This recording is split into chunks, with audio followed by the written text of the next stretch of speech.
on the moon. The persona has been asked, how'd you get up here, by one of the poets?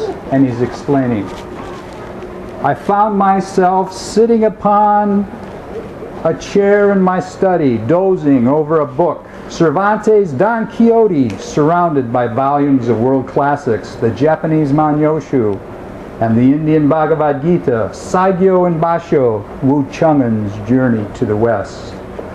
Rumi's love for Shamsuddin, Attar's for the Samoyed, epics of Africa, the poems of China, ancient and modern, the magic of Borges's Ficciones. In my mind's eye, I ran my fingers over their spines, hunting for a book, a title, lost somewhere in knee-high piles on the floor, or my haphazard placing on a shelf. Next to Michigan's poets, Robert Hayden and Theodore Rutke, or Robert Lowell and Elizabeth Bishop, Philip Larkin, all that confessional, small postmodernism, the nihilism of deconstruction, nauseating high priests of nothingness, rabid atheism riding the tide, self-righteously beating its fanatical chest. And then Injun Joe, so called by white settlers of my little town of Rochester, appeared before me, the last Indian left, aged and feeble. Long ago seen for the last time, heading out of town up North Hill to where the Indians camped, near water, under oak trees. It always seemed to me it could have been my backyard, a sloping hill down to the creek and pond. Even he, Injun Joe, stood in my library shaking my arm, awakening me, walking out the back of the house. Rubbing my eyes and head, I shook off my daze, setting aside my book, followed through the family room door, out onto the deck, along the flagstone path, to the circle patio under my apple and oak trees. In the midst of peonies and wildflowers, fragrant in the late spring air, above the ground cover, blooms and blossoms. Sitting down on the stone bench, I looked up the hill for Injun Joe, but he was gone. No sight of him under my old oak tree. Until I too followed Joe over the hill, elsewhere than earth, to happy hunting grounds. In my backyard, sitting on a stone bench, I saw and heard birds and beasts of every kind, amazing creatures from Michigan, tigers and antelope, bison and mastodons, ibexes roamed the hill to the pond, browsing along with moose and bear and deer on the lush green grass around its bank, as out of an ancient cave painting, Lascaux. They all belonged with me and I with them, beauty everywhere, bees spreading pollen. I thought upon that path of the Navajos, beauty before me, beauty behind me, beauty all around me. I'm on the pollen path, and rolled it over and over in my mind. Scarce knowing what to think or whom to thank, blessing upon blessing surrounded me, and then birds began to alight around me, at first a few, becoming a flock.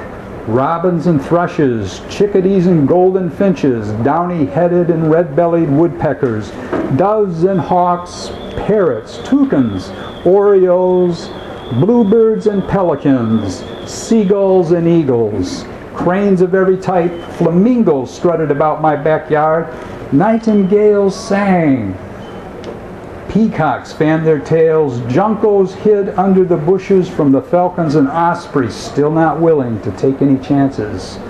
The blue-throated nilkantha, a feather-falling moonbirds, kakora, kakrabaka, thirsty devotees of Krishna chasing Radha. More birds than I can name, had ever seen or known to exist, rare and exotic, blended together in sumptuous symphony.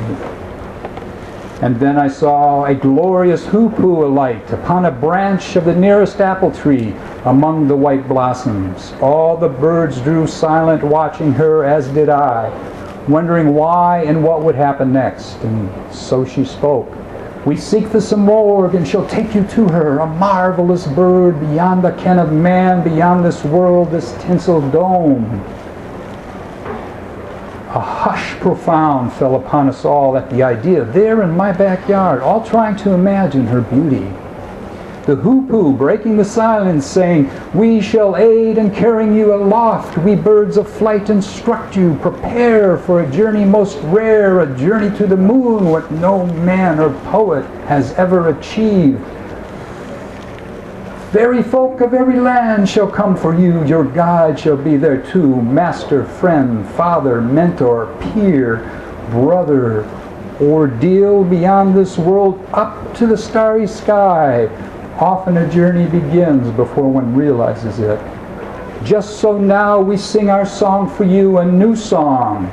If you will, for every land and clime that you might raise, if you prove true, accepting what's been laid upon you, casting all else aside.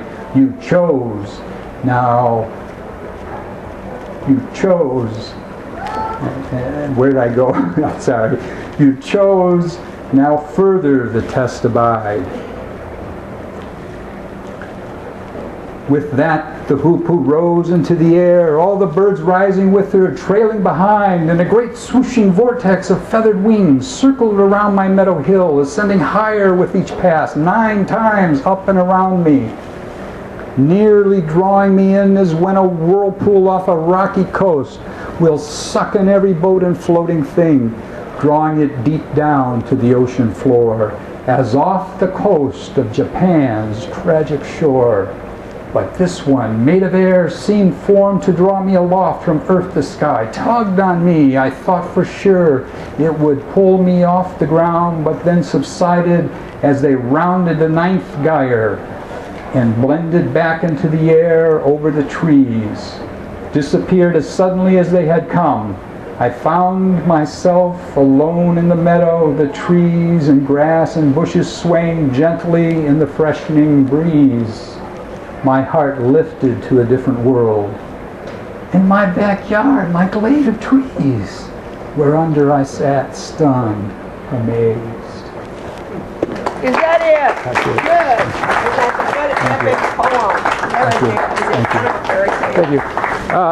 It will be available in November through Amazon worldwide, Barnes & Noble. It will be available as hardcover and as an ebook if interested. Just Google my name, and that's Frederick Glaysher. Thank you. Frederick. Thank you, Thank you. Frederick.